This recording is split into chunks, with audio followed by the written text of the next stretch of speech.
তো আগামী দিনগুলোতেও আপনারা যেভাবে সহযোগিতা করছেন, আপনারা আমাদের সঙ্গে সহযোগিতা করুন।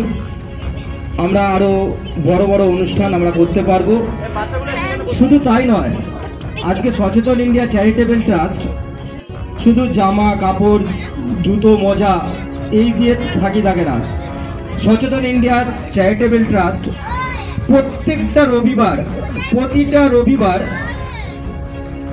একটা করে হেলথ চেক আপ ক্যাম্প করে। বিভিন্ন রকমের health check up camp, blood donation camp বিভিন্ন জায়গায় গিয়ে করে।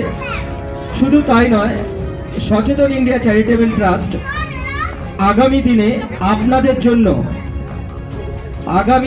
আপনাদের জন্য ফ্রিতে, আজকে আমরা সবাই জানি কম্পিউটার শেখাটা কতটা প্রয়োজন আমাদের। কম্পিউটার ছাড়া আমরা এক পাও এগোতে পারি না। সচেতন ইন্ডিয়া চ্যারিটেবল ট্রাস্ট আজ থেকেই ফ্রি অফ কস্টে কম্পিউটার শেখাবে, টোটালি ফ্রি অফ কস্টে কম্পিউটার শেখাবে। রবিবাসরীয় সমাজ সেবায় অংশ নিল সচেতন ইন্ডিয়া চ্যারিটেবল ট্রাস্ট। উত্তর 24 পরগনা জেলার মাদ্রাল ব্যানার্জি পাড়ায় 31শে ডিসেম্বর সচেতন ইন্ডিয়া চ্যারিটেবল ট্রাস্ট এর খেলার মাঠে অনাথ ও গরিব শিশুদের জামা, বই, খাতা, পেন, পেন্সিল প্রদান ও গরিব মানুষদের কম্বল বিতরণ করা হলো।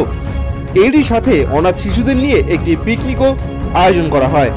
সচেতন ইন্ডিয়া চ্যারিটেবল ট্রাস্ট এর উদ্যোগে আয়োজিত কর্মসূচিতে উপস্থিত ছিলেন সমাজসেবক সম্রাট চট্টোপাধ্যায়, এই সংস্থার চেয়ারম্যান সুখেন্দু মাইতি ও এই সংস্থার সকল সদস্যা এবং অন্যান্য অতিথিরা।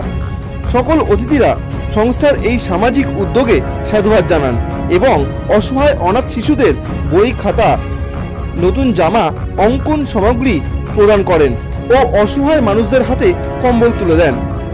পাশাপাশি সাংস্কৃতিক অনুষ্ঠানও আয়োজিত করা হয়। অতিথিবর্গদের হাতে পরিবেশ রক্ষার চারাগাছ তুলে দেন এই সংস্থার সদস্যরা। অনুষ্ঠানকে ঘিরে এলাকার মানুষের আগ্রহ ছিল লক্ষ্য করার মতো। আমি সুখেন্দু মাইতি, সচেতন ইন্ডিয়া চ্যারিটেবল ট্রাস্টের চেয়ারম্যান। বিভিন্ন জেলায় ঘুরে আমাদের টিমের ছেলেপুলেরা গিয়ে কম্বল দান করছে এবং ভবিষ্যতে আমরা আশা রাখবো আরো বড় কিছু করব। আমরা আপনাদের সহযোগিতার আশা রাখি। আমরা যদি আপনাদের সহযোগিতা পাই, আরো ভবিষ্যতে অনেক বড় কাজ করতে পারবো।